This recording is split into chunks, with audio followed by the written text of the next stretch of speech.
Saya Nuri Atika binti Osman akan membentangkan berkenaan dengan pengenalan sistem pendidikan di Malaysia.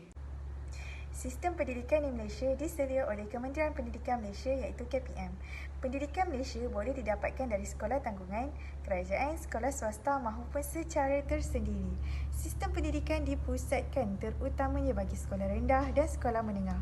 Seterusnya, sistem pendidikan Malaysia melalui sistem persekolahan merupakan elemen yang penting bagi sesebuah negara dalam usaha menuju ke arah membangunkan masyarakat dari segi ekonomi, politik dan sosial.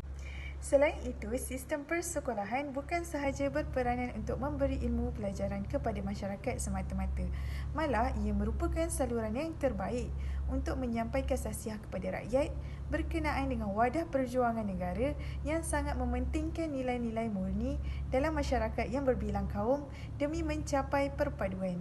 Malaysia adalah sebuah negara yang mempunyai masyarakat berbilang kaum, agama dan adat resam di mana ia dikenali sebagai masyarakat majmuk.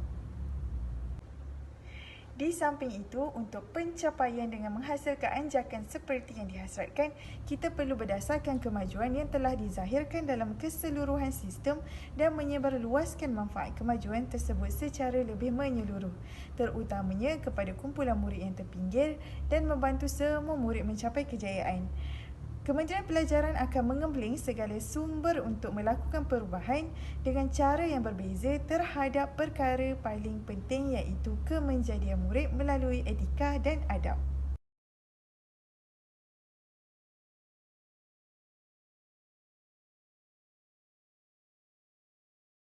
Seterusnya, kami akan membentangkan mengenai objektif kajian yang ingin dicapai dalam sistem pendidikan di Malaysia. Objektif yang pertama, memahami sistem pendidikan negara Malaysia.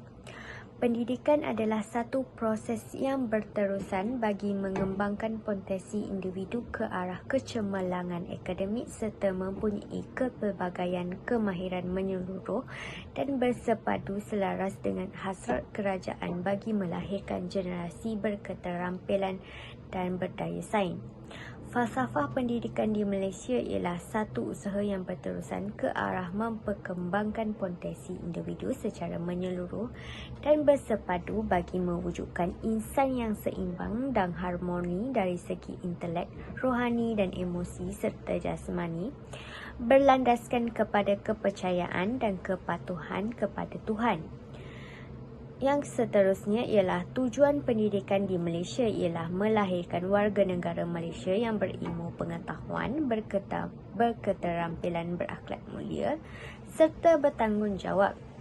Matlamat sistem pendidikan di Malaysia ialah meningkatkan dan memberi peluang kepada pelajar untuk mengikuti program akademik dan bukan akademik bersama-sama murid di arus perdana. Objektif sistem pendidikan Malaysia.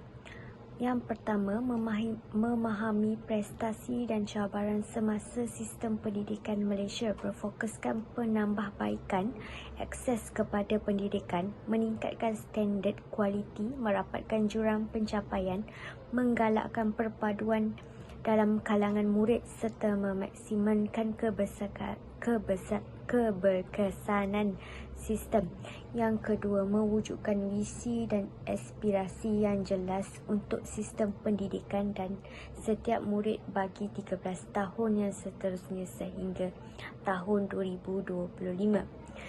Yang ketiga, menggariskan program transformasi yang menyeluruh untuk sistem pendidikan termasuk perubahan utama dalam Kementerian Pelajaran Malaysia yang membolehkan sistem ini memenuhi permintaan baharu dan jagaan yang meningkat serta menyokong transformasi perkhidmatan awam. Bismillahirrahmanirrahim. Assalamualaikum warahmatullahi taala wabarakatuh. Saya Siti Nur Sarah Haslinda binti Sulaiman. Perbincangan objektif yang kedua dalam memahami permasalahan pendidikan menurut perspektif etika kepelbagaian peradaban. Ada 5 isu yang dikupas di sini. Yang pertama, isu ICT dalam sistem pendidikan, isu ketidakjujuran akademik dalam kalangan pelajar, isu infrastruktur di sekolah, Selain daripada itu, isu kekangan pendidikan bagi golongan yang kurang berkemampuan ataupun miskin, dan yang terakhir, isu pendidikan semasa pandemik COVID-19. Ayo sama-sama kita bincangkan apakah permasalahan tersebut dan bagaimanakah cara untuk kita menangani masalah tersebut. Isu yang pertama iaitu isu ICT dalam sistem pendidikan di Malaysia, iaitu poin yang pertama adalah salah guna bahasa. Pelajar kini tidak memberikan perhatian yang serius terhadap bahasa yang digunakan melalui adab dan etika yang telah dipraktikkan di sekolah.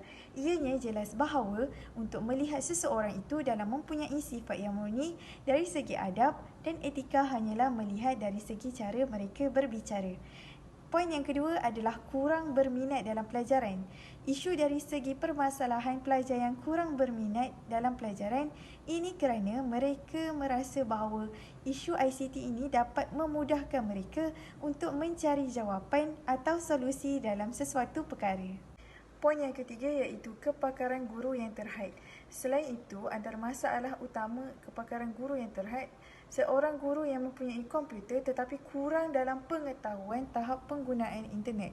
Menurut Zuraini, dalam proses mengimplementasikan program berasaskan komputer di sekolah, seorang guru biasanya dilatih tetapi bilangannya masih terhad dan kekurangan khidmat sokongan. Oleh itu, terdapat beberapa langkah cara penyelesaian yang boleh digunakan untuk mengurangkan isu-isu ICT dalam sistem pendidikan di Malaysia.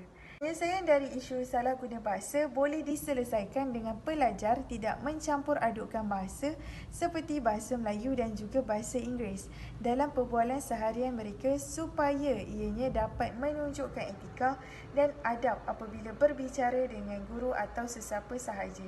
Selain itu, langkah kedua iaitu isu dalam masalah pelajar kurang berminat dalam pelajaran dapat dibendung dengan berusaha mewujudkan suasana komunikasi dua hala antara pendidik dan pelajar. Contohnya, dengan cara ini dapat dilakukan dengan menyediakan nota dalam bentuk multimedia ataupun rakaman ketika proses PDP supaya mereka lebih fokus dan berminat untuk belajar serta menyediakan situasi yang selesa dan bersih di dalam kelas. Akhir sekali, dalam isu ketiga iaitu langkah untuk kepakaran guru yang terhad dapat diselesaikan dengan menghadiri kursus-kursus kemahiran dalam menggunakan aplikasi pemprosesan perkataan seperti Word, aplikasi paparan seperti Excel, aplikasi penyampaian seperti PowerPoint, kemahiran dalam mencari maklumat dan kemahiran mengolah data yang diperolehi supaya menjadi satu kemahiran asas untuk semua. Contohnya dengan menghadiri latihan dalam sekolah, menerokai sendiri melalui web atau e-pembelajaran, belajar sambil bekerja iaitu on the job training ataupun melalui raka sejawat atau mengajar. Assalamualaikum warahmatullahi wabarakatuh. Nama saya Muhammad Izzat Ikram.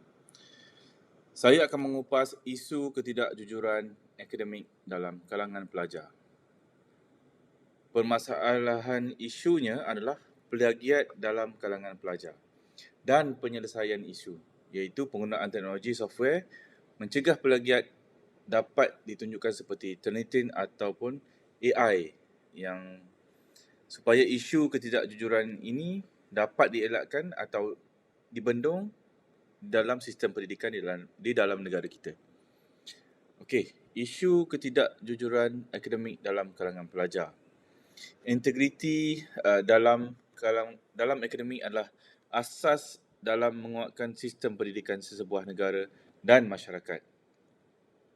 Aspek penting yang perlu diberi perhatian adalah pembangunan moral mahasiswa dan akhlak yang berupaya memacu nilai sejagat yang mampu membentuk generasi berilmu yang mempunyai nilai etika yang tinggi. Kini, isu yang melibatkan ketidakjujuran akademik menunjukkan trend yang semakin membarah yang merosakkan nilai integriti sebuah sistem pendidikan. Implikasi yang cukup besar dan berlaku jika fenomena ini tidak diberikan perhatian yang serius, ia boleh menjejaskan sistem pendidikan negara dan menyukarkan institusi pendidikan untuk mencapai matlamat akademik dan seterusnya menjadi medan penyebaran ilmu. Dalam konteks pendidikan sekarang, ia menjadi kebimbangan sejagat dan setiap tahun banyak penyelidikan telah dijalankan sama ada institusi pengajian tinggi, awam maupun swasta. Adalah menjadi kebiasaan ketidakjujuran akademik berlaku di institusi pengajian tinggi kini. Pensyarah biasanya menahan atau menangkap pelajar meniru dalam peperiksaan maupun mencetak maklumat yang diperoleh daripada pelbagai sumber dalam penilaian tugas yang diberikan. Dalam konteks pendidikan di Malaysia juga mempunyai ketidakjujuran akademik dan tidak dapat dinafikan kewujudannya dan ianya menjadi isu yang semakin banyak dikaji dan diselidiki oleh kebanyakan pengkaji.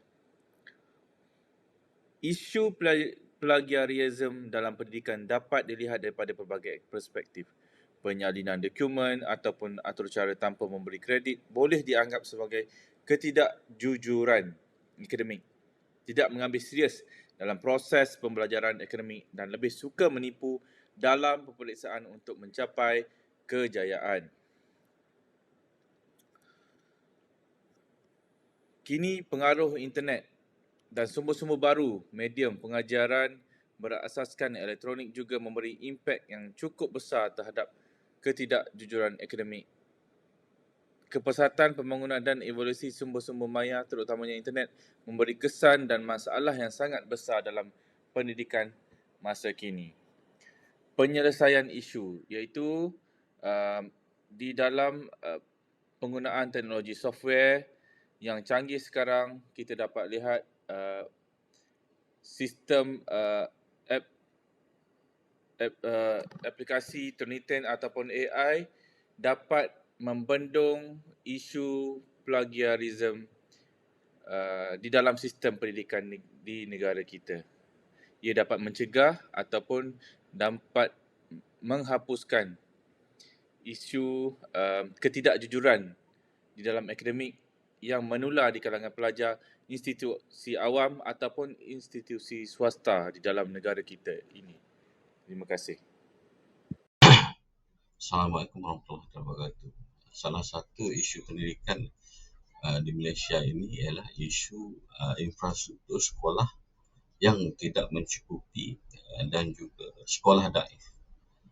Jadi kalau kita lihat antara penyebab utama jurang pendidikan sekolah di Malaysia ini ialah satunya berpunca daripada infrastruktur sekolah yang daif. Kerana ia meninggalkan kesan terhadap pengajaran murid itu dan mempengaruhi masa depan mereka, yang mana akhirnya akan mewujudkan ketidakseimbangan pada ekonomi dan sosial rakyat.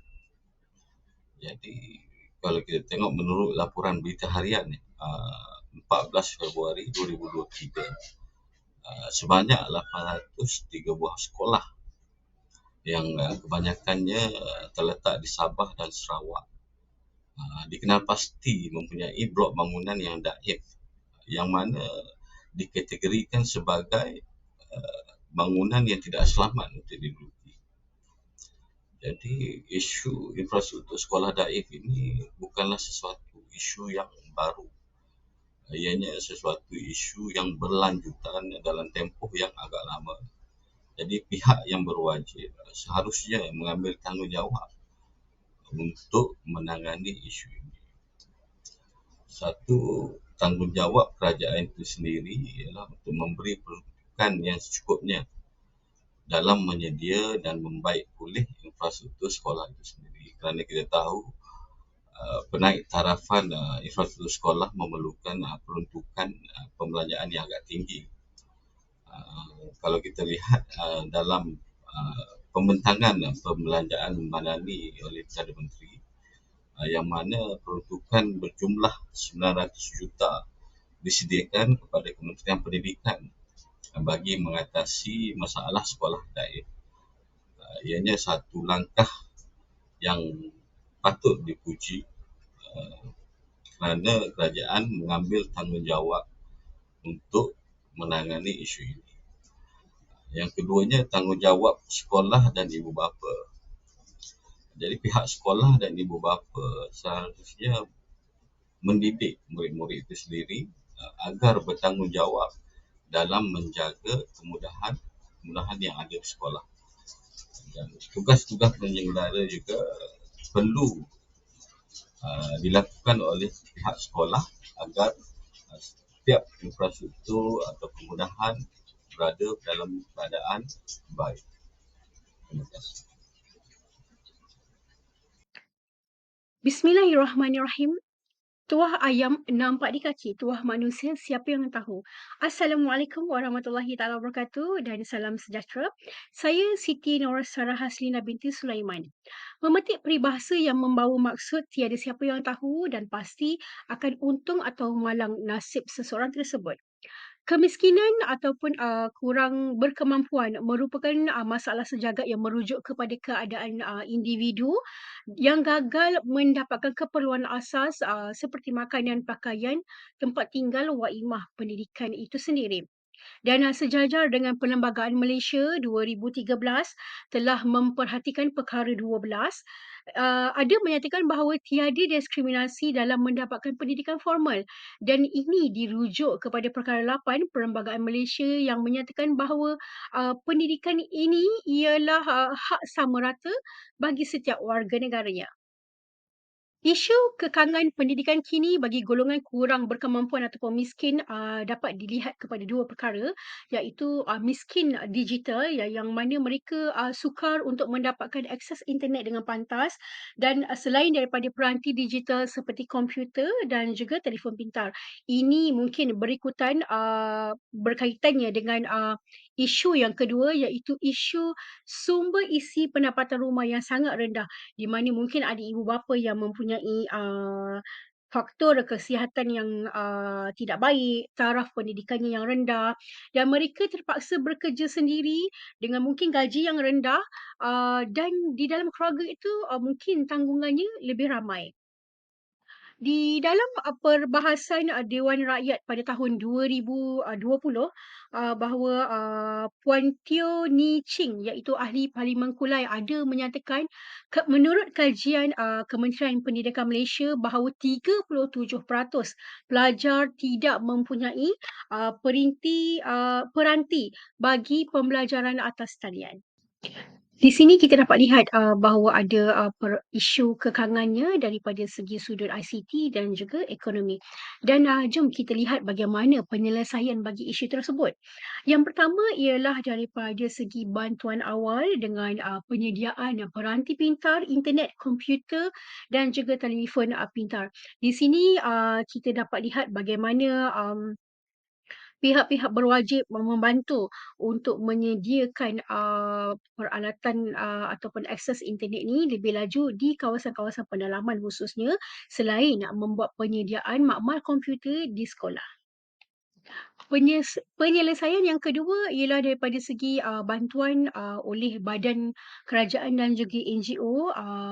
Kita dapat lihat di sini bahawa Puan Fadlina Siddiq, Menteri Pendidikan, telah memaklumkan bahawa bantuan awal persekolahan BAP sebanyak RM150 dan juga bantuan kumpulan wang amanah pelajar miskin KWAPM sebanyak RM100 telah diberikan kepada murid-murid yang terpilih berdasarkan pendapatan isi keluarga, yang ini telah dipetik melalui utusan Malaysia pada Januari 2023 yang lalu.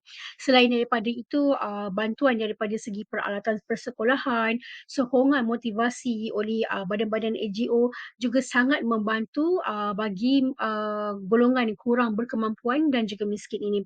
Dan sebagai contoh yang ingin saya kongsikan, iaitu Tenaga Nasional Berhad TNB telah menceriakan anak-anak sekolah ini pada tahun 2021 yang lalu di petikan daripada Suara Merdeka bulan Mei 2021 melalui program Ceria ke Sekolah. Di sini pihak TNB telah memberi inisiatif untuk membantu anak-anak tersebut dengan memberi peralatan persekolahan sebagai bantuan awal kepada mereka. Terima kasih.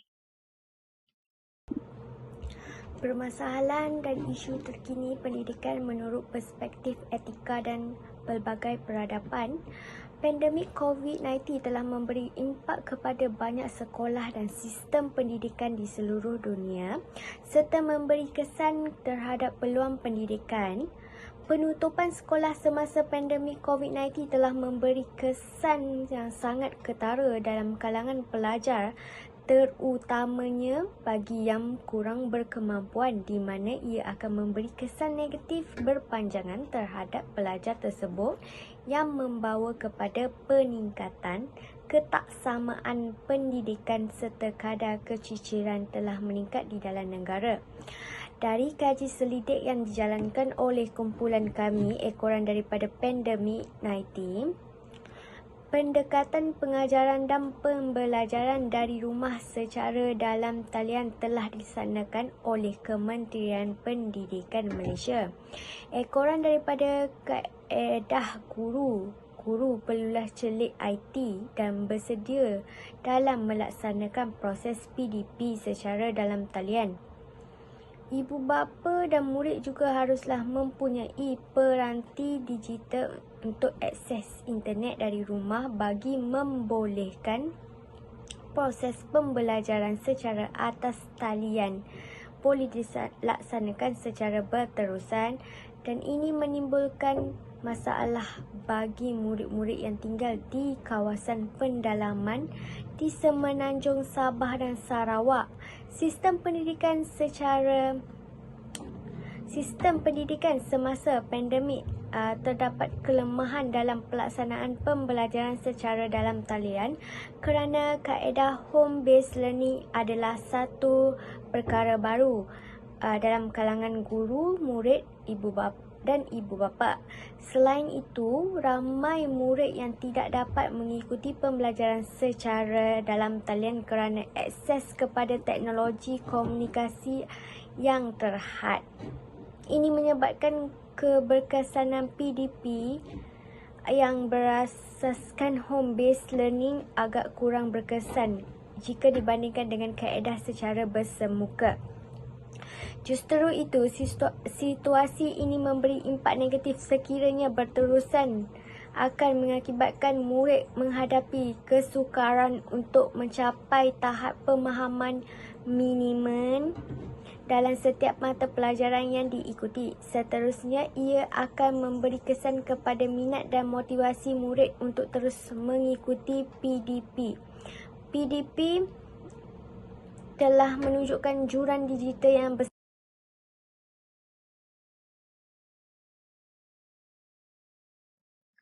Baiklah, kesimpulannya di sini, isu pendidikan kini daripada menurut perspektif etika dan juga kepelbagaian peradaban seharusnya dikenal pasti dan ditangani secara holistik, yang mana boleh dikatakan ianya perlu menjadi satu agenda yang utama bagi mencapai matlamat dan objektif sistem pendidikan negara itu sendiri.